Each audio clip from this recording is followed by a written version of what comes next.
ዕብራውያን ምዕራፍ 8 ከቁጥር 1 እስከ 6 ድረስ እናነባለን። እንግዲህ የምንናገረው ዋና ነገር ይህ ነው። በሰማያት በግርማው ዙፋን ቀኝ የተቀመጠ እንዲህ ያለ ሊቀ ካህናት አለን። እርሱም በሰው ሳይሆን በጌታ በተተከለችው እውነተኛ ድንኳን በሆነችው ቤተ መቅደስ አገልጋይ ነው። እያንዳንዱ ሊቀ ካህናት የሚሾመው መባንና መስዋዕትን ለማቅረብ ነው። ስለዚህ ይሄኛውም ሊቀ ካህን የሚያቀርበው ነገር ያስፈልገዋል። እርሱ በምድር ቢኖር ኖሮ ካህን ባልሆነም ነበር። ምክንያቱም በሕግ በታዘዘው መሰረት መባን የሚያቀርቡ ሰዎች አሉ። እነርሱ ያገለገሉት በሰማይ ላለችው መቅደስ ምሳሌና ጥላ በሆነችው ውስጥ ነው። ሙሴ ድንኳኒቱን ለመስራት በተነሳ ጊዜ በተራራው ላይ በተገለጠልህ ምሳሌ መሰረት ሁሉን ነገር እንድታደርግ ተጠንቀቅ በሚል ትእዛዝ የተሰጠው በዚህ ምክንያት ነው።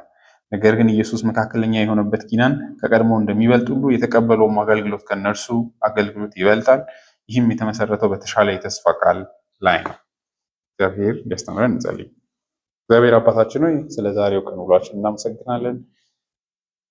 ሕይወታችን ሰላም ሆኑ ሰውነታችን ህመም ሳይሰማን እዚህ ተገኝተን አንተን እንድናስብህ ቃልህን እንድንሰማ ለእኛ ያለውን ታላቅ ዓላማን ፈቃድህን በልጅ በኩል እንድንሰማ ዛሬ እዚህ እንድንሆን ስለወደድክ ተመስገን። አሁንም ደግሞ ባለን ጊዜ በእነዚህ ቁጥሮች ውስጥ ቸርነትን እንድናይ ዘንድ አእምሯችንን እንድትከፍት ይህን ቃል ጊዜ እንድትባርክ ልመናችንን በፊት እናቀርባለን። ስለ ሁሉ ነገር እናመሰግናለን። በጌታችን በኢየሱስ ክርስቶስ ስም አሜን።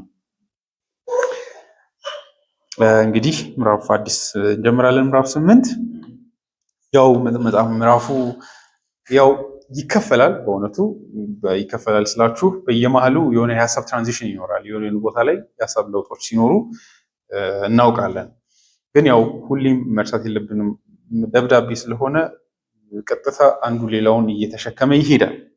በዚህኛው ጠዋት በስሱ የተነካውን ነው የምናየው። እሱም የእኛ ካህን በላይኛው ሰማይ ውስጥ ያለ ነው። በዚህም ሐሴት እናድርግ ለማለት ነው። ጸሐፊው እንግዲህ እዚህ ጋር ቆም አድርጎ የሀሳብ መቋጫ ነገር ይሰራል። እስካሁን ዴቨሎፕ ያደረገውን ሀሳቦች ቆም አድርጎ እንግዲህ የሆነ ሀሳቦቹ ፈሰው ጠፍቶባችሁ እንዳይሆን this is what we are trying to communicate ይሄን ነው ለማስተላለፍ እየሞከርን ያለ ነው ብሎ ይሄ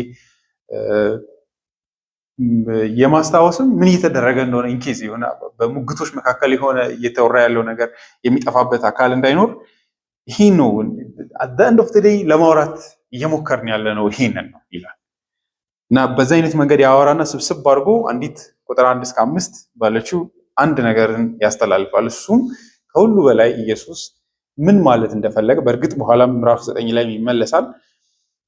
what does it mean ኢየሱስ በሰማይ ነው ወይም ደግሞ እኛ ወደ ሰማያት ያለፈ ስንል ወደ እግዚአብሔር መቅደስ ምዕራፍ 6 መጨረሻ ላይ ቅድስተ ቅዱሳን ገባ ማለት ነው። አሁን ምዕራፍ 7 መጨረሻ ላይ እንዳያችሁት ክርስቶስ የገባው ወደ ላይ እንደሆነ ይናገራል። ከሰማያት በላይ ያለፈ ሊቀ ካህናት የከበረ ሊቀ ካህናት ያስፈልገናል ብሎ ተናግሯል። ምን ማለቱ ነው ይሄ የሚለውን በስሱ እዚህ ላይ ይናገራል። ቁጥር 1ን በስሱን እነካና ተመልሼ እመጣለሁ። እሱ ላይ ነው የመጨረሻውን ኮንክሉዥን ለመስራት የምፈልገው።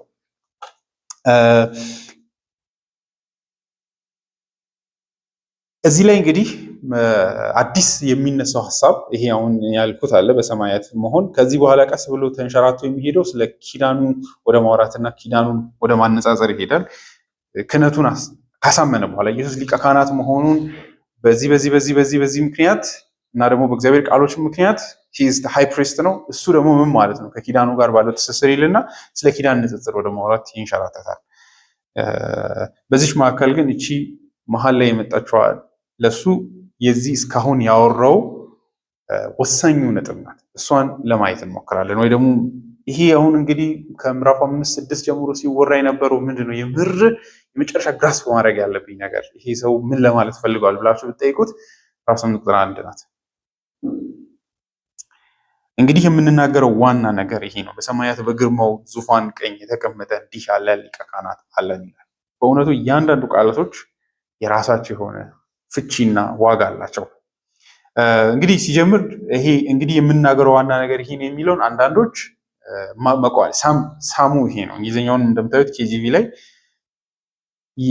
ያወራነው ነገር ሁሉ ጥቅሉ ይሄ ነው፣ ሲደመደም ይሄ ነው ሙሉ ክምችቱ የሚል ነው።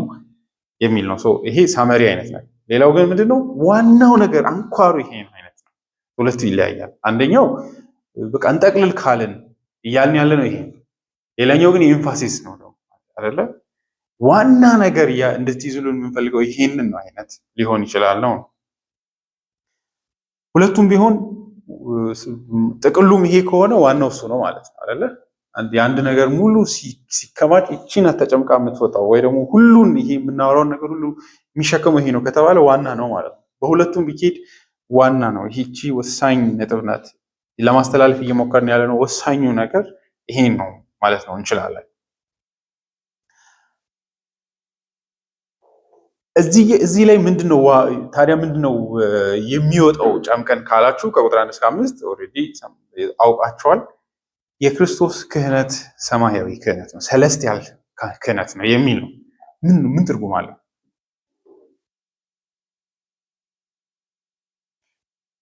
የመጀመሪያው እሱን ያነሳው ስለሚሄድ የእምነት አንዱ እውነተኛ እምነት መገለጫው አለን ብሎ መረዳት። በጣም አትገርም? ቀላል ቃል ትመስላለች፣ ግን ፋይዳዋ ብዙ ነው። አለን ማለት መቻል አይደለ? we have such an high priest ነው የሚለው እንግሊዝኛው። እንዲህ ያለ ሊቀ ካህናት የኛ አለን ይላል። ኢየሱስን የራስ ማድረግ መቻል አይደለ?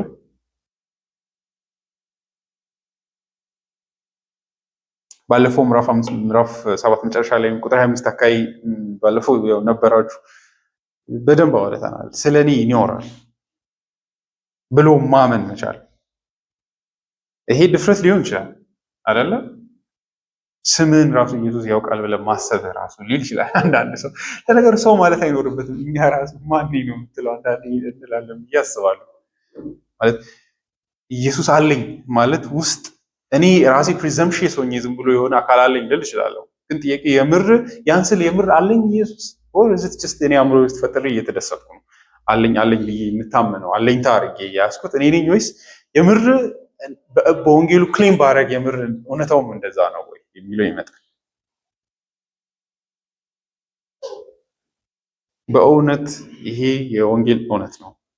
ክርስቶስን የኔ ነው ብሎ ክሌም የሚያደርግለት ሁሉ ይቆጠርለታል።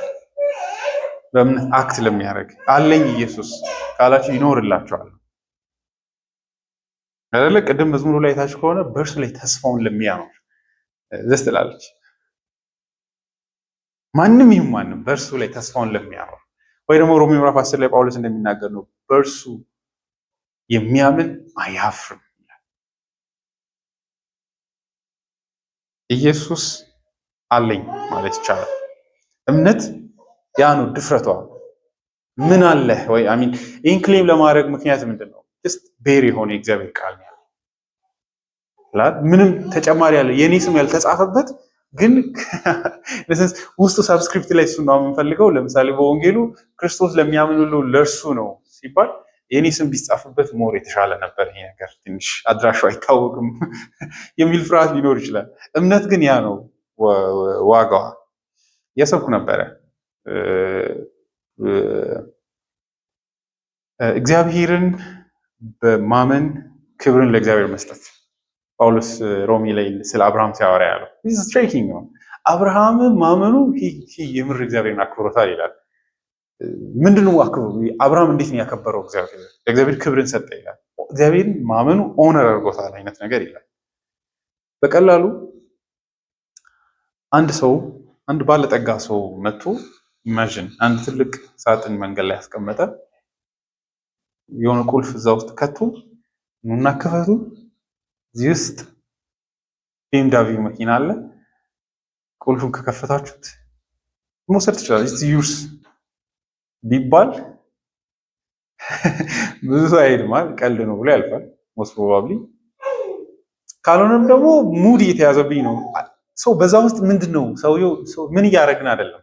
የሰውየውን ቃል ብቻ አይደለም እያመን የሌለ ሰውየውንም እያመን አለ። ይህ ኢምፖስብል አይደል? ኢንቴግሪቲውንም የሰውየውንም እየጠየቁ ነው። ላይ አላመንኩትም ማለት ነው።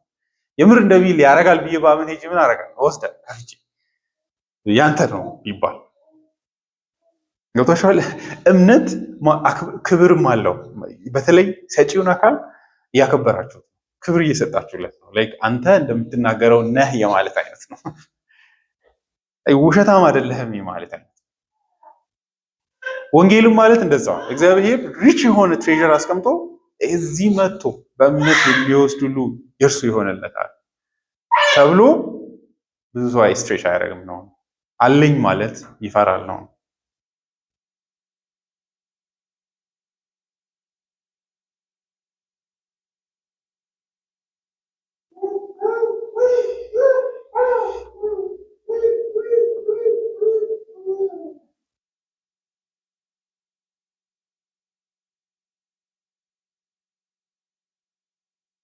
ምን አይነት ሊቀ ካህናት ነው ያለን? ሰዎች አንዳንድ ጊዜ ምን አይነት ነው ልንመካ እንችላለን አይደለ? አንዳንዴ አንዳንድ ነገሮች አሉ።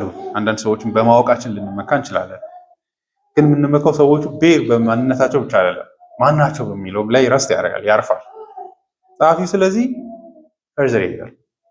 አለን ይልና ማን ነው ግን አለን ስንል ሞኝ እየሆንን ነው? ፉልሽ እየሆንን ነው?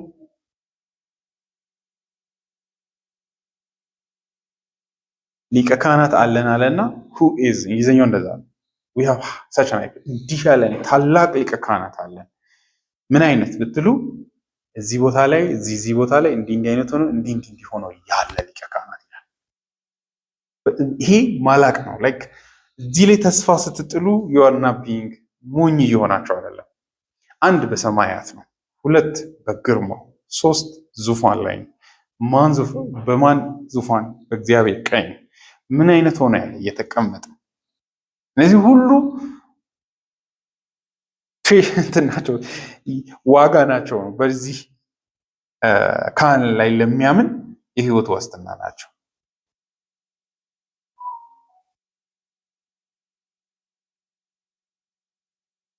እኔ ከታች ከሄድኩ ስለሚሳሳብኝ እቺን መጨረሻ ላይ ይመለሳሉ። እነዚህ ነገሮች ምን ማለት ናቸው? የኛ ሊቀ ካህን በዚህ ሁሉ ትሩዞች ውስጥ የተከበበ ነው ማለት ቁጥር 2 ያስረዳናል። በሰማያት በግርማው ቀኝ ማለት ምን ማለታችን ነው? ከሌዋውያን ክህነት አንጻር ቁጥር 2 እርሱም በሰው ሳይሆን በጌታ በተተከለችው እውነተኛ ድንኳን በሆነችው ቤተ መቅደስ አገልጋይ ነው ይላል። ምንድን ነው በዚህ ውስጥ ያለው ደስታ? ሜታፎሪካል ነገር የቋንቋ ጨዋታ ነው ወይስ የምር ምንድን ነው እየተባለ ያለው? ይሄንን መዓት ትርጉም ይሰጠዋል። እርሱም በሰው ሳይሆን በጌታ የተተከለችው የሚለው ጸሐፊው እንግዲህ ምን እያደረገን አይታችኋል? ሰው የሰራው አለ፣ እግዚአብሔር የሰራው አለ እያለ ነው። ሰው የሰራው ከእግዚአብሔር እጅ ጋር እኩል አይሆንም። ነጥቡ እሱ ነው። በሰው ሳይሆን በጌታ የተተከለ ነው። በዚህ ውስጥ ምን እየነገረ ነው? በእግዚአብሔር ታላቅነት ያለ ትልቅ የሆነ ነገር ነው ብቻ ብላችሁ አስቡ። አደጋው ምንድን ነው? ሲተረጎም ብዙ ሰዎች ለምሳሌ አንዳንዶች የኢየሱስ ስጋው ነው ይላሉ። እግዚአብሔር የተተከለ ድንኳን ነው ማለት በክርስቶስ በኩል ወደ እግዚአብሔር ቤተ መቅደስ እንገባለን፣ እርሱ ራሱ ቤተ መቅደሳችን ነው ይላሉ። አንዳንዶች ደግሞ የሰው ነፍስ ነው ላይክ እግዚአብሔር በቃ ውጫዊ የሆነው ስርዓት ሁሉ ትቶ በቃ በሰው ልቡ በሰው ነፍስ ውስጥ ማደርን ለመናገር ነው ይላሉ። ይሄ ነው ታላቅ ክብሩ ይላሉ። የተለያየ ካልቪን ኦንም እንደዚህ አይነት ትርጉም ነው የሚሰጡት። ይሄ የክርስቶስ ስጋ ነው የሚለው ለዚህ ትልቁ ምላሽ አንደኛ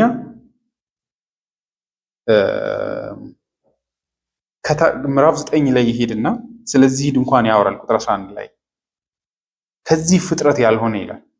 እንደዛ ከሆነ አንዱ የኢየሱስ ኮንፈርት ለኛ ደስታችን የሰው ስጋ የለበሰ መሆኑ ነው፣ ሰው መሆኑን ጭምር ነው። ከዚህ ዓለም ያልሆነ ከዚህ ተፈጥሮ ያልሆነ ካለ ተገቢ አይደለም አይደለ? የሆነ ትልቅ ቴዎሎጂካል ነገርን ያፈርስብናል። ኢየሱስ ቃልም ስጋ መሆኑና ኢንካርኔት ማድረጉን በዚህም ነው ድነታችን ያረፈው።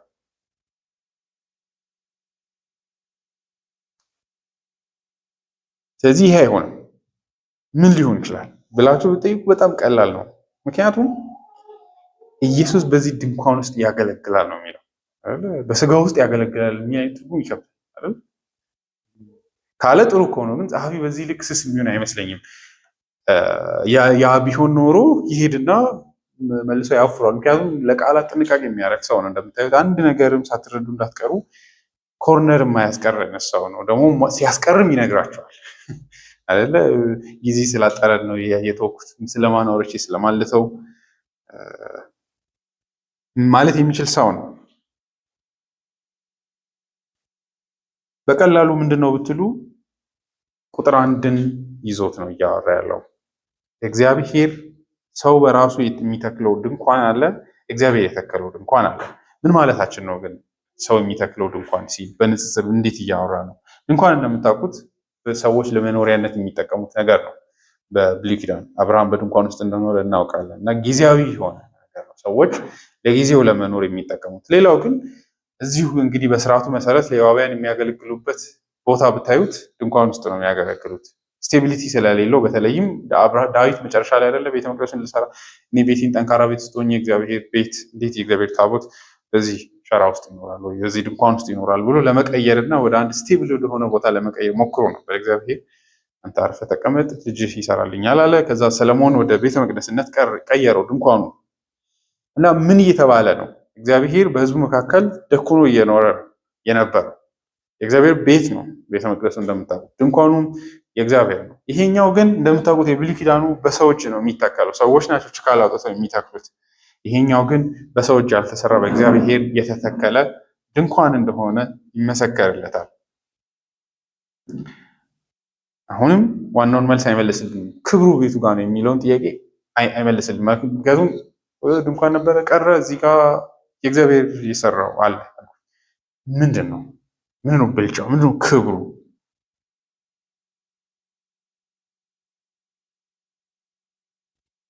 አንድ ነገር ቀለል እናድርግ፣ አንድ ሰው ስለሚረዳኝ።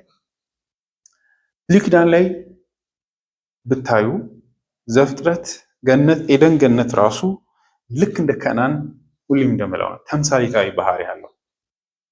ገነት ቤተ መቅደስ ይመስላል። ቀስ ብላችሁ ስታዩት በር አለው አይደለ? ኃጢአት ሲሰራ ወጥቶ ምን ተደረገ? በሩ ተዘጋበት፣ ወጣ የእግዚአብሔር ፕሬዘንስ። ከዛ እንትና ደግሞ ምን ይሆናል? ምዕራፍ 4 ላይ ስታዩት ቃይን ከእግዚአብሔር ፊት ምን ሆነ? ሸሸ ይላል። ከኤደን ገነት ሲሸሽ ማለት ነው። ብዙዎቹ እንደሚተረጉሙት ከቸርች ሸሸ ወይም ደግሞ ከእግዚአብሔር ከሚኖርበት ቦታ የባሱኑ ሸሸ ቃይን። ቅድም እንደተባለው ነው የሰው ልጅ በቀላሉ ለትልቅ ክብር ነበር የታሰበው። አዳም በዛፎ ምሳሌ ውስጥም እንዲያ የተፈለገው እግዚአብሔር መጀመሪያ የሚሰጠለት ዓለም እጅግ የከበረ ዓለም ነው። እጅግ ውብ የሆነ መልካም ብቻ የሆነ ዓለም ነው። ግን ከዛም ወደ ላቀ ክብር ሊወስደው ነበር ሀሳብ። አዳም ኦቢዲየንስ ኖሮት ማለት ነው። ጳውሎስ ሮሜ ምዕራፍ 5 ላይ ይህንን በክርስቶስ ኢየሱስ የመጣውን ህይወት የሚያነጻጽረው በዛ አይነት መንገድ ነው። ህይወት አገኘን ብቻ አይደለም ራሱ የሚለው በህይወት ላይ እንነግሳለን በሚሉ ስብላይም በሆኑ ቃላቶች ነው የሚገልጸው። ሊታሰብ የማይችል ህይወት እንደሆነ ሲናገር ማለት ነው። በሐዋርያው ጳውሎስ አንያ ቆሮንቶስ ላይ በቀላሉ የሚናገረውን ተመልከቱ። እግዚአብሔር ዘላለማዊ እቅዱ ጳውሎስ ምን እንደነበረ ይናገራል። አይ ቲንክ ስትራይክ የሚያደርግ ነው ብዬ አስባለሁ። ምዕራፍ 2 ቁጥር 6 በበሰሉ ሰዎች መካከል ግን ጥበብን እንናገራለን፣ ይሁን እንጂ የዚችን ዓለም ጥበብ ወይም የሚጠፉትን የዚችን ዓለም ገዦች ጥበብ አይደለም። ነገር ግን ተሰውሮ የነበረውን የእግዚአብሔርን ምስጢር ጥበብ ነው። ይህም ጥበብ እግዚአብሔር ከዘመናት በፊት ለክብራችን አስቀድሞ የወሰነው ነው። ከዚህ ዓለም ገዦች አንዳቸውም ይህን ጥበብ አልተረዱትም፣ ቢረዱትም ኖሮ የክብርን ጌታ ባልሰቀሉት ነበር። ይሁን እንጂ እንደተጻፈው ዓይን ያላየውን ጆሮ ያልሰማውን የሰው ልብም ያላሰበውን እግዚአብሔር ለሚወዱት አዘጋጅተዋል። እግዚአብሔር ይህን ግን በመንፈሱ አማካኝነት ለኛ ገልጦልናል። እግዚአብሔር ያሰበው ትልቅ ፕላን ነበረው ለአዳም። እዛ ላይ ሳይደርስ ነው የቀረው። በክርስቶስ ኢየሱስ ግን ወደዛ ምን አደረግን? መጣ።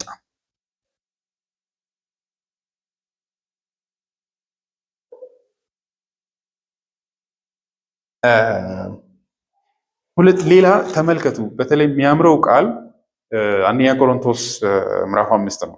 ይቅርታ ሁለተኛ ቆሮንቶስ ምዕራፍ 5 ነው። ልክ በዚህ አይነት ቋንቋ ነው የሚጠቀመው፣ ግን እዛ ላይ ምን እንደሚል ተመልከቱ። ስለኛ መኖሪያ ነው የሚያወራው።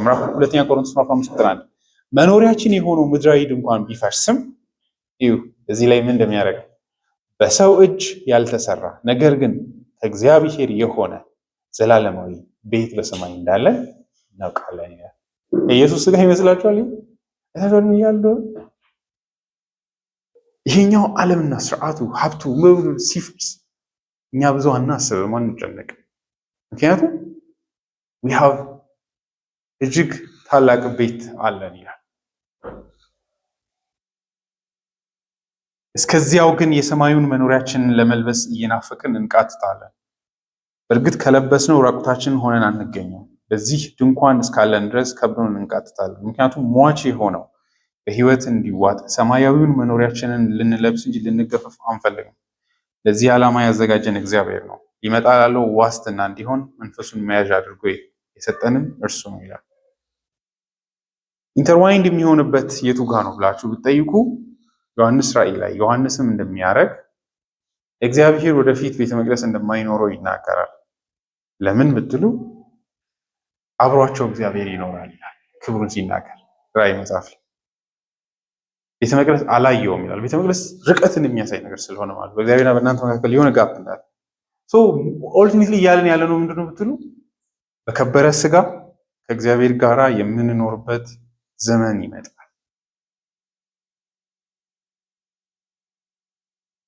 በእግዚአብሔር የተሳካ ሙሉ ፕሮሰሱ ብትሉ ይህ ስጋችንን ብትሉ የምንኖርበት ቦታን ብትሉ ኤቭሪቲንግ በእግዚአብሔር እቅድ መሰረት የተሳካ ዓለም አለ። ኢየሱስ ወደዛ እኛም ማስገባት ችሏል። ምክንያቱም ይህን ስናወራ ለምንድን ነው እንደዛ የምንለው ብትሉ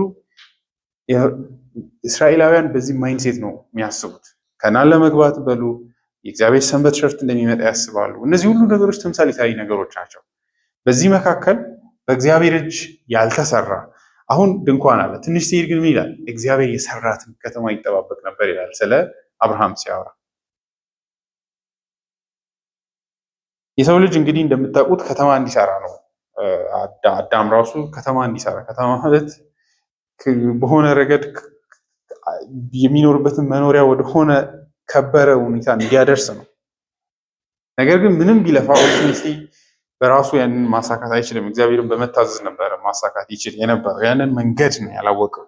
ጌታችን ኢየሱስ ግን ምንም መዶሻ አውጥቶ ሳይቀጠቀጥ ምን ሳያደርግ እግዚአብሔርን ኦቤይ በማድረጉ በክህነት ስራው ያንን ዓለም የራሱ አድርገዋል ያልን ያለ ነው። እንግዲህ በዚህ መንገድ ካላሰብን በስተቀር የዚህን ክህነት ክብር ምንረዳ አይመስለኝም። ለዛ ነው ክብሩን ማነጻጸር ያለብን። እያንዳንዱ ሊቀ ካህናት የሚሾሙ መባና መስዋዕትን ለማቅረብ ነው። ስለዚህ ይሄኛውም ሊቀ ካህን የሚያቀርበው ነገር ያስፈልገዋል። ቁጥር 3 ብዙዎቹ ምን አይነት ነገር በማውራት ነጉዶ ይሄዳሉ። መባ ኢየሱስም ሊኖር ያስፈልጋል፣ ጸሐፊው እሱን እያወራ ያለው ይላሉ። ግን ቁጥር 4 ላይ ምን ለማለት እንደፈለገ እንረዳለን ብዬ አስባለሁ። እርሱ በምድር ቢኖር ኖሮ ካህን ባልሆነም ነበር፣ ምክንያቱም በሕግ በታዘዘው መሰረት መባን የሚያቀርቡ ሰዎች አሉ። አይታችኋል። መባን ቁጥር 3 ላይ መባን ማቅረብ አለባቸው ካህናት አለ። ቁጥር 4 ላይ መባን የሚያቀርቡ አለ። ቁጥር 3 እንደ አንድ ትልቅ ሀሳብ ማምጫ አይደለም፣ የቁጥር 4 መንደርደሪያ ነው። በዚህ ረገድ ምን እያለ ነው ብትሉ ቁጥር 5ን ለማለት ፈልጎ ነው። እሱም ቁጥር 4 ላይ እንመለስ። ምን እያለ ነው ብትሉ ብሉይ ኪዳን ላይ የምናያቸው ካህናት አንዱ ትስስር ሁሌም የሆነ ይዘው የሚመጡት ነገር አለ። ፍየል ይሁን በግ ይሁን ቅድም ራሱ እንዳነበብነው እህል ይሁን በእግዚአብሔር ፊት ምንም ነገር ሳይያዝ አይቀርም። ካህን ማለት የሆነ ነገር ይዘው የሚመጣ ማለት ነው። እግዚአብሔርን ቁጣውን ለማርካት ይሁን ወይ ደግሞ ግራቲቲዩድም ይሁን ብቻ ትስስሩ የሆነ መባና መስዋዕትን በማቅረብ ምዕራፍ 5 ላይ እንደነገረ የሰው ትኩረት ምን ላይ ነው ወይ እዚህ ላይ ምንድን ነው የሚያተኩረው ብትሉ እና በዛው ሕግ መሰረት ከሄድን ኢየሱስ ምን ያቀርብ ነበር? ምንንስ ነው የሚያቀርበው? ምንንስ አቅርቧል የሚል ጥያቄ ይመጣል። እሱ አይደለም የሰውየው ትኩረት። ኢየሱስ በዚህኛው ስርዓት ቢሆን ኖሮ ቦታ እንደሌለው ማሳየት ብቻ ነው ትኩረቱ። በዚህም ኢየሱስ ያሳካውም ነገር የሰጠውም ነገር መንፈሳዊ እንደሆነ ሊያሳይ ይሞክራል። ይሄኛው ስርዓት ውጫዊ የሆነ መባና መስዋዕትን ይፈልጋል። ቦታውም እዚሁ ነው ያለው። የሆነ የተለየ ሙቭ የምታደርጉበት በድንኳኑ ጀርባ ሄዳችሁ የምትደርሱበት ዓለም የለም፣ ምንም የለም። መባውም የሚታይ ነው፣ መጨረሻውም የሚታይ ነው። የሚያስተዳድረው ሕግም የአሮን አይነት የሌዋውያንን ክህነት ብቻ የሚያስተዳድር ሕግ ነው። ስለዚህ ወሳኙ ነጥብ ስጋዊ መሆኑንና ኢየሱስ በዚህ ስርዓት የማይሾም መሆኑ ነው። ከዚህ ስፈነጠልና ነው ወደ ሌላኛው ሀሳብ የሚሄደው።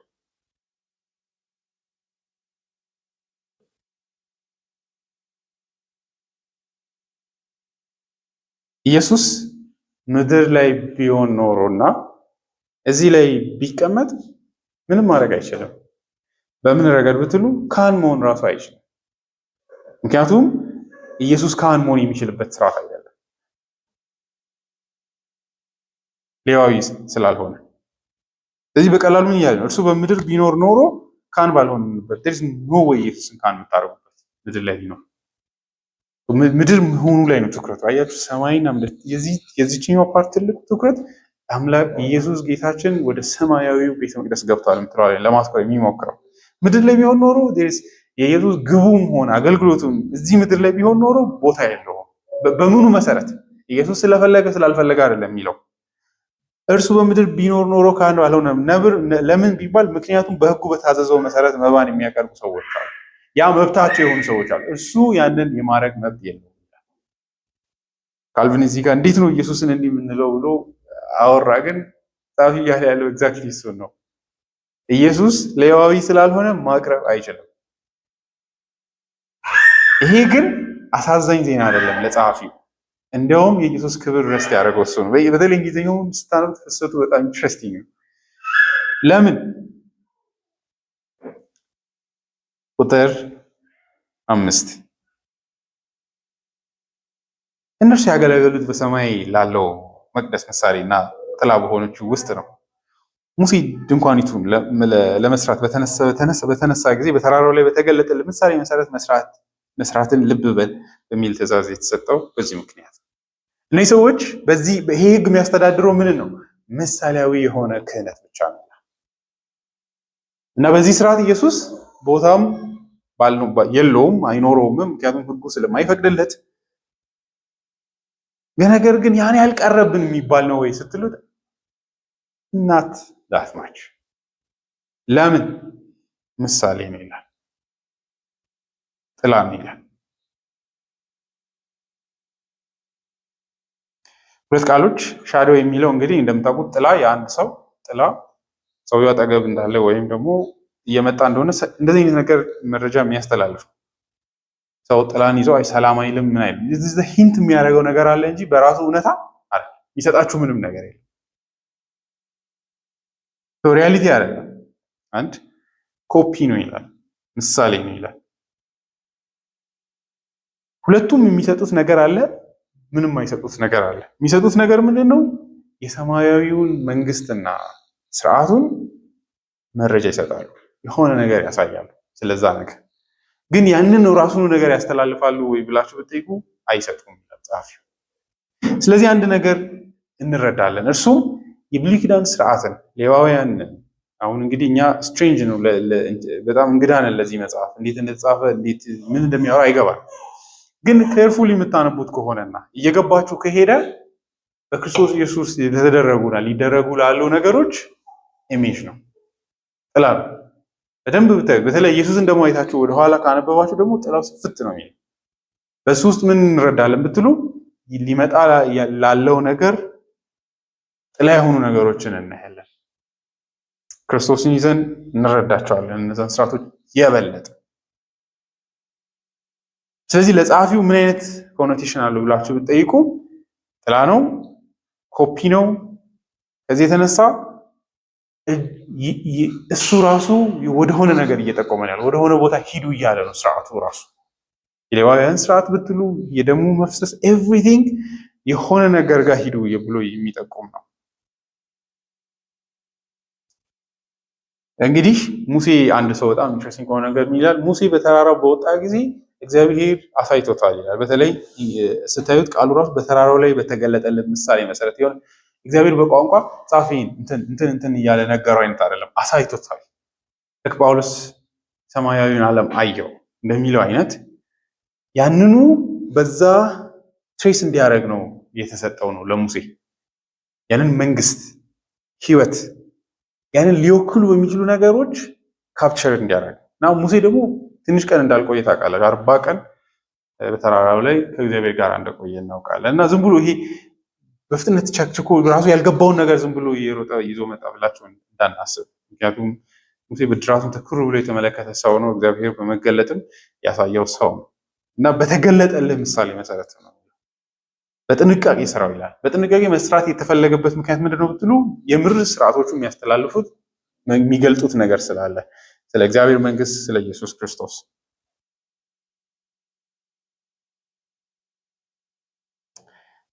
ካልቪን ግን ጥሩ ምክር ይመክራል። በጣም ቆንጆ ንግግር ነው። ምክንያቱም በዚህ ትርጓሜ ውስጥ አንዳንድ ሰዎች ሄደው ብሉይ ኪዳንን ሲተረጉሙ በጣም ዘግናኝ ያደርጉባቸዋል። በቃ ዛፉ አይቀር ሳሩ አይቀር ማለት ሁሉ ነገር ትርጉም ይዛል። ፊደሎቹ ራሱ ይቆጠራሉ። ላይ ቨርሷን 1 2 3 ድረስ ይሄ እንደዚህ አይነት ትርጉም አለው እየተባለ በዚህ ያረጋሉ። እንደዚህ አይነት በጣም ሱፐርፍለስ የሆነ ተረጓጓም ማለት በቃ እግዚአብሔርን የሆነ ከኛ ጋር ፐዝል ሰጥቶ የሚጫወት አይነት እስከሚያስል ድረስ ነው አለ አይደለ? ለዚህ ካልቪን እንደዚህ ይላል for there was we ought therefore to exercise moderation in this respect, which we shall do if we seek only to know what has been revealed to us respecting Christ. ክርስቶስን በተመለከተ ሊተላለፉ የተገቡትን ነገሮች በጥንቃቄ ሞዴሬት በሆነ መንገድ ካልሆነ ግን for while they sought refinedly to philosophize on things unknown to them, they childishly blundered and as they foolishly trifling made themselves ridiculous. እነዚህ ሰዎች የተረጎሙትን እያወራ በቃ አንድ ነገር ሳይቀር ካልተረጎምን እያሉ በጣም ግራ የገባው ነገር ነው የሚያወሩት። እኛ መፈለግ ያለብን ኢየሱስንና ወንጌሉን ስናይ የሚገቡንን ነገሮች እዛ ውስጥ ማየት አለብን። እሱን ብቻ ከተረዳን ይበቃናል ይላል። ከዚያ ያለፈ ለማወቅ ከጣርን ግን ጥሩ ትርጉም ላይ አንሆን፣ መጨረሻችን አይሆንም። ስለዚህ በዚህ አይነት መንገድ በመሄድ ሉዝ ማድረግ የለብንም። እንግዲህ በክርስቶስ ኢየሱስ ታዲያ እውን የሆነው ነገር ምንድነው? የተሰጡን ነገሮች ምንድናቸው? እውነታውን የመጡ ነገሮችስ ምንድናቸው? በዚህ ውስጥስ መሳት የሌለብን መሸሽ የሌለብንስ ነገር ምንድነው? ምን ማለት ነው? በክርስቶስ ኢየሱስ ያገኘነው ነገር አለ፣ ግን ያላገኘናቸው ነገሮች አሉ። እንዳገኘን አክት ማድረግ የለብንም። ደግሞ የተሰጡ ነገሮች ሊሰጡ ያሉትን ነገሮች መሳት የለብንም። አሁን ያሉ ነገሮች አሉ፣ ወደፊት የምንጠብቃቸው ነገሮች አሉ። ምን ማለት ነው? አንዳንድ ጊዜ ምን አይነት ውጥረት አለ? አንዳንድ ሰዎች they make you feel like በቃ ኢየሱስ ውበቱ እንዴት አስገራሚ ነው ይሏቸዋል። ከዛ በቃ እናንተ ማይታይ ምን አለ ማለት ምን ያልገባኝ ነገር አለ ብላችሁ እንድትጨነቁ ሊያደርጉ ይችላሉ። አሲፍ የሆነ ሰምቲንግ እየሆነ እንዳለ ነገር ይሄ አደገኛ የሆነ way of እንትን አለ። በደንብ ብትጠይቋቸው ምንም የሚሉት ነው የላቸው። ያን ስላችሁ አምናቶ ጊቭን አባውት ስለ ካሪዝማቲክ ሆኖ ስለሚያወሩ ሰዎች አይደለም ብላችሁ። አንዳንድ ሰው በቃ ይቀውጠዋል የሆነ ነገር እንዳያርጉ እና ኢየሱስን በቃ ውበቱ በቃ ቸርነቱ በቃ ልብን መልት ያደርጋል። ኢነሰንስ ያደርጋል እኮ ግን ምንድነው የሚሉት? አዳንድ ቸርነቱን ተናገሩ ሲባል ምንድነው የሚነግሩት? መጽሐፍ ቅዱስ በዚህ ልክ ያስጨንቃል። ኢየሱስን በዚህ ሰዓት ማወቅ ማለት በወንጌሉ ቃል ማወቅ ማለት ነው። ይህም ምን እያልኩ መሰላችሁ?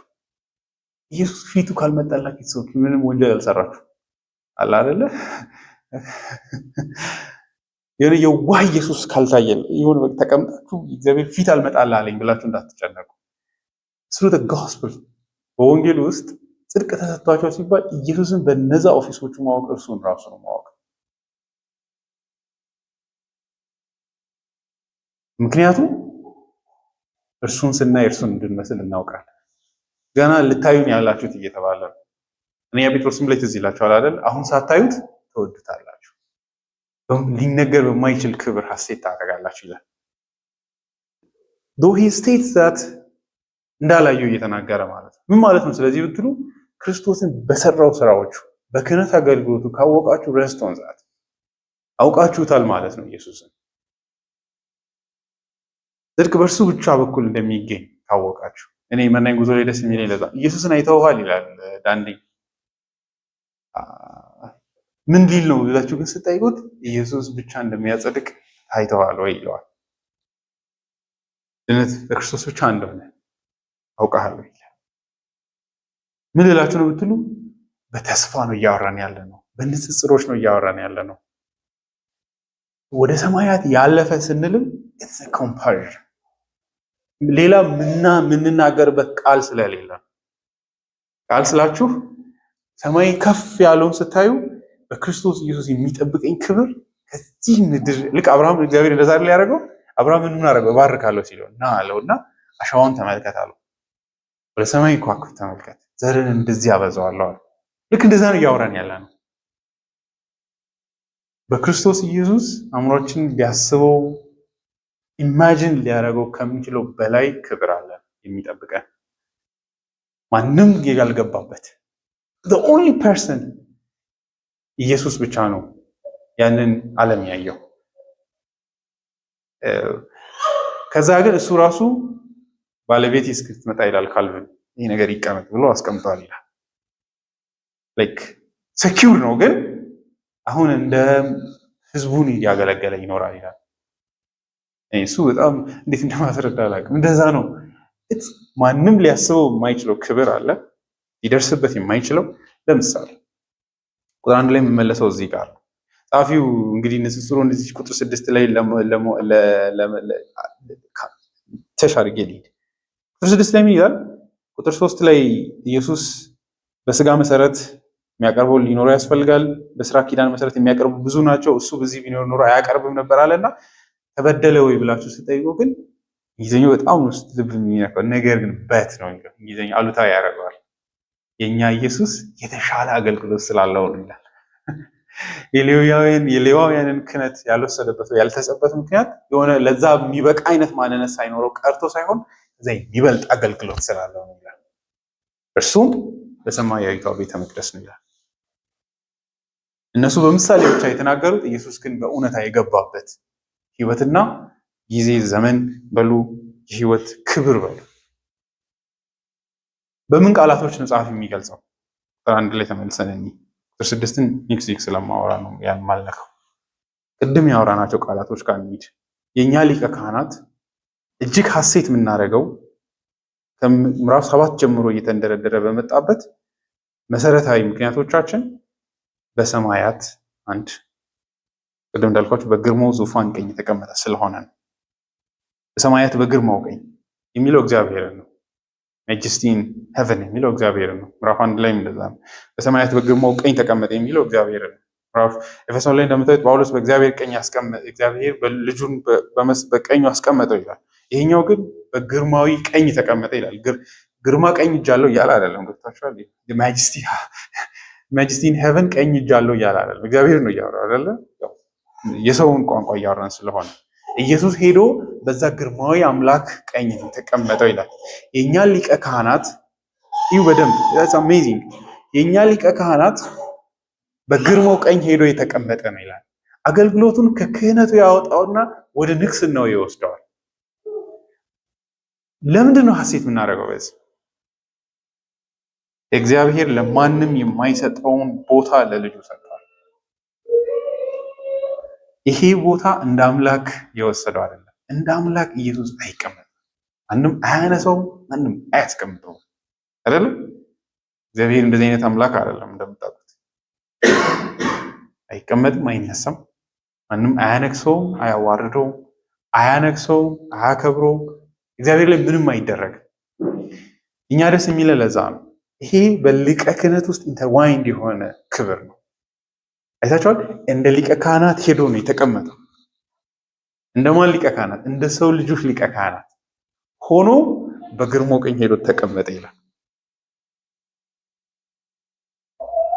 በውስጥ ታዋቂነት ነው ጮቤ የምንረግጠው በዚህ ውስጥ ለምን ብትሉ ስለዚህ ካህን እውነት የሆነው ነገር ሁሉ ስለኛ እውነት ስለሆነ።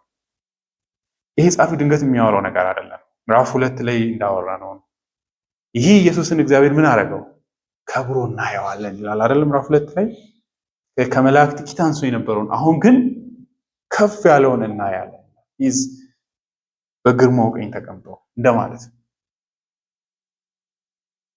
አንድ ሰው እንደዚህ ይላል፣ በጣም ሪፎርመር ሰው ነው። ከሰማይ ሲወርድ እንደ አምላክ ልጅ ነው የወረደው ይላል። ተመልሶ ሲሄድ ግን እንደ ሰው ልጅ ነው የሄደው ይላል።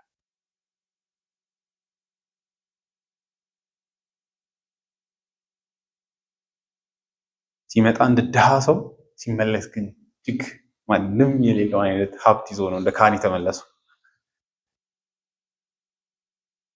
ክርስቲያን ሆነን በክርስቶስ ኢየሱስ እናምናለን ስንል ፎር ሪል እንደምንም ድሃ ሆናለሁ ግን የጌታ ፍቅር ይበቃኛል ብቻ ብለን አይደለም። የጌታ ፍቅር ይበቃናል ግን ሀብታም ይሆን አዳኝ ነው ፍቅሩ።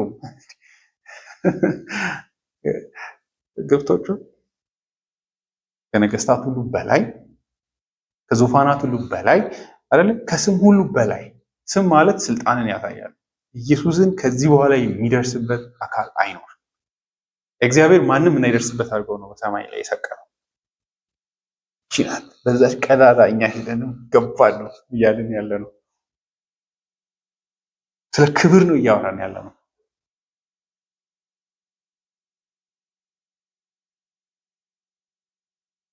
የኛ ሊቀ ካህናት አለ ፖስት እያደረገ ነው ጸሐፊ። we have a high priest እኛ እንዲህ አይነት ሊቀ ካህናት አለን በሰማይ በግርማው ቀኝ።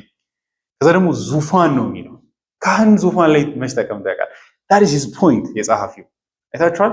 ምዕራፍ 7ም ላይ ትልቁ ትግሉ ምንድነው ብትሉ ኢየሱስ ሊቀ ካህናት ነው ብቻ አይደለም፣ እንደ ሳሌም ንጉስ እንደ መልከ ጸዲቅ ንጉስም ነው ካህንም ነው እያለ ከተናገርነው ዋና ነገር ነው። እኛ በዙፋኑ የተቀመጠ ካህን አለን። ካህን እና ንግስና እስራኤል ውስጥ ብለንድ ተደርገው አያውቁም። ለመጀመሪያ ጊዜ ግን ቀሚስ የለበሰ የክህነት አገልግሎትን የለበሰ ግን በዛው ግን ሬን ያደረገ አካል መጣ ነው። ከዛ የት ነው ዙፋኑ የምትሉ እግዚአብሔር ቀኝ ነው።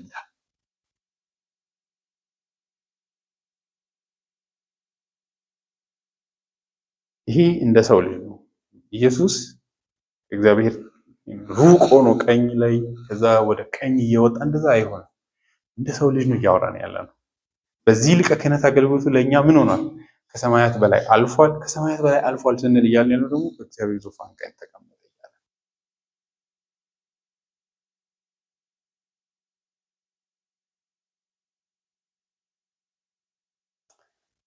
አሁን እኛ ጨርሻለሁ። አሁን በዚህኛው ዓለም በዚህ አይነት መንገድ ባንከብርም ነገር ግን ለመዋረድ አይደለም ኢየሱስን ያመንነው። ጳውሎስ ለዚህ ከሆነ አያችሁ ሊገለጥልን ካለው ክብር ጋር በዚህ ኢየሱስ እግዚአብሔር ይከብራል ብቻ አይደለም ወንጌሉ የሚለው ክርስቶስ ኢየሱስ የሚያምኑ they will be shine ሊያደርጉ ነው ያሉት። ሊገለጥልን ካለው ክብር ጋር ሳነጻጽር የዚህ ዘመን ስቃይ ምንም እንዳይደለ ቆጥራለሁ ይላል። እሱ ነው እያወራን ያለ ነው። ክብር ምንለው እሱ ነው። ገናናነት ምንለው እሱ።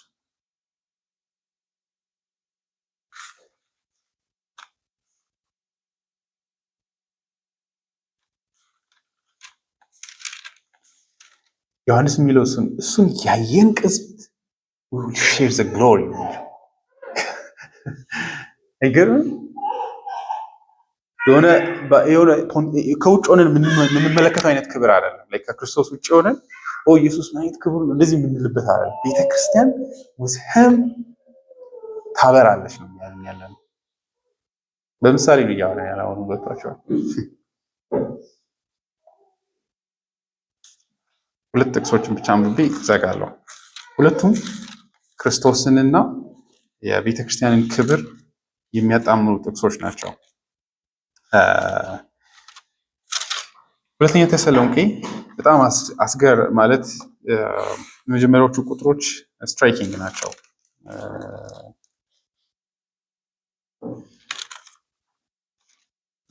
ሶስት ጥቅሶችን ላንብብ፣ ወሳኝ ናቸው ያስባሉ።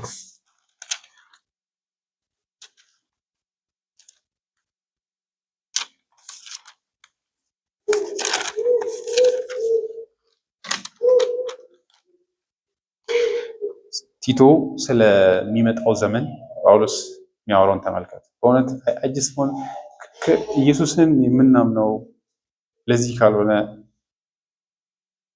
ወሬ እንዳይሆን ብዬ ነው። ገብቷችኋል?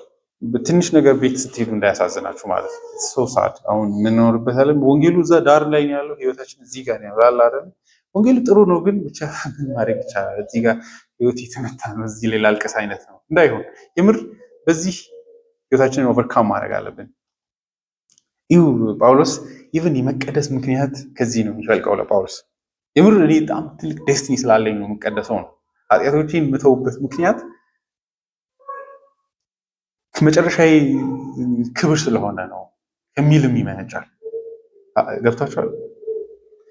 ይሁ ምዕራፍ 2 ቁጥር 11 በጣም እግዚአብሔር ያሳየን። ድነት የሚገኝበት የእግዚአብሔር ጸጋ ለሰዎች ሁሉ ተገልጧልና ይህም ጸጋ በኃጢአት መኖርንና ዓለማዊ ምኞትን ክደን በአሁኑ ዘመን ራሳችንን በመግዛትና በጽድቅ በእውነተኛ መንፈሳዊ ህይወት እንድንኖር ያስተምረናል።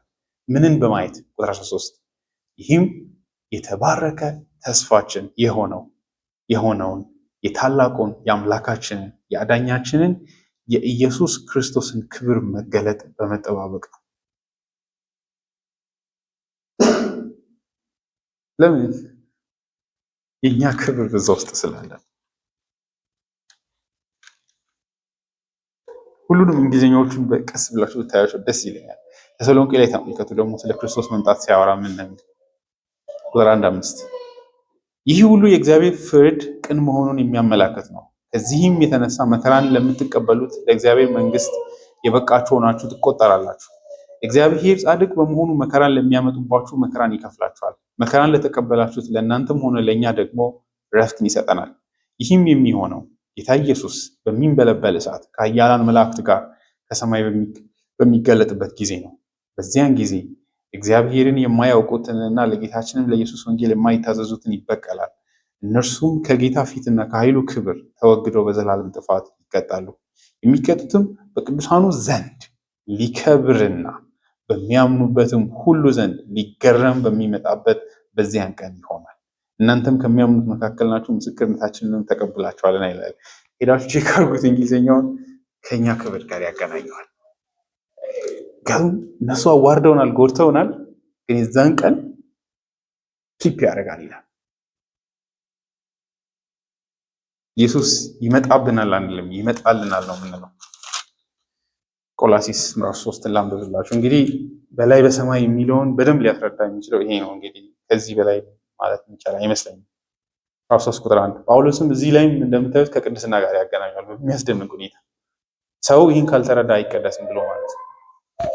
እንግዲህ ከክርስቶስ ጋር ከተነሳችሁ ክርስቶስ በእግዚአብሔር ቀኝ በተቀመጠበት በላይ ያሉ ነገሮችን እሹ፣ ሐሳባችሁም በላይ ባለው ላይ እንጂ በምድራዊ ነገር ላይ አይሁን። የሚመጣውን ዘመን አስቡ እያለ ነው። ላይክ ደስትኒያችሁ እዛ ነው ያለው አይነት ነው። አይታችኋል። ንጉሳዊ ቋንቋ ነው እየወጣው እንዴት እንደማይታየን። በክርስቶስ ኢየሱስ ከሙታን ተነስተን በእግዚአብሔር ቀኝ ተቀምጠናል ይላል አይደለ? ምክንያቱም ከክርስቶስ ጋራ ከተነሳችሁ ብሎ ነው የጀመረው። ኢየሱስ ተነስቷል አይደለም የሚለው የኢየሱስ ትንሣኤ ከእርሱ ጋር የኛም ነው እና እርሱ ከተነሳና በእግዚአብሔር ቀኝ በተቀመጠ ዲዛይራችሁ እሱ ይሁን ይላል። ሐሳባችሁም በላይ ባለው እንጂ በምድራዊ ነገር ላይ አይሁን። ለምን? ሞታችኋልና ሕይወታችሁም ከክርስቶስ ጋር በእግዚአብሔር ዘንድ ተሰውሯልና። ሕይወታችሁ የሆነው ክርስቶስ በሚገለጥበት ጊዜ እናንተም በዚያን ጊዜ ከእርሱ ጋር በክብር ትገለጣላችሁ።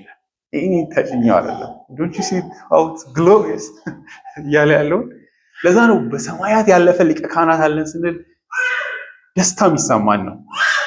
ዝም ብለን በቃ ኃጢአታችንን አስተሰርየዋል። ኖ ሂዝ ዘ ኪንግ። አይታችኋል። በበጉ ውስጥ ሪን ያደረገ አካል እናያለን። ሁሉ የእርሱ የሆነ አካል እናያለን። ስለዚህ በእርሱ ሐሴት እናደርጋለን። ይመጣ ያለው ዓለምና ዘመን የኛ ነው። ማርክሲስቶች እንደሚሉት the future is የኛ ነው ይላሉ። እኛ በእውነት ግን እንላለን በክርስቶስ ኢየሱስ የሚመጣው ዘመን የቤተ ክርስቲያን በእርሱ በኩል የሷ። ስለዚህ ኢየሱስን አክብሩት፣ ውደዱ፣ ኃጢአትን ግደሉ። ከዛ ህይወት ያስቀይማል ኦብቪየስሊ እና እንጆይት በቃ ምን ማድረግ አይቻልም። ደስ እያለ ለካ እኔ ክብር አለኝ እዛ ሹና ቢጅስት የሆነ ኮርነር ላይ የምንጥለው ትሩዝ መሆን የለበት። የምር ኢንጆይ የምናደርገው ሀሴት የምናደርግበት ተስፋ መሆን አለበት። ይህ ሁሉ ያልፋል። እኔና ኢየሱስ ግን እንቀራለን መጨረሻ ላይ ሁሉን አሸንፈን አይደል? እንደዛ ነው መኖር ያለበት። እግዚአብሔርን አመስግነን እንዝጋ። እግዚአብሔር መልካም አባታችን ነው። ስለዚህ ጊዜ እናመሰግናለን። ይሄ ወንጌል እጅግ ለመረዳት ከባድ እንደሆነ እናውቃለን። ደግሞ ለልጅ በሚገባ መንገድ ቀላልም እንደሆነ እናውቃለን። በቅዱስ መንፈስ ስታበራ ሁሉ ነገር ቀላል ይሆናል። እንግዲህ ቃላቶች ለመግለጽ የሚያዳግታቸው አይነት እውነቶች እንደሆኑ ሐዋርያው ጳውሎስም በአፍ ሊተረክ የማይችል ሰው በአእምሮና በሀሳብ ልግለጽ ቢል ለመሞከር የሚያዳግተው እንደሆነ ተናግሯል።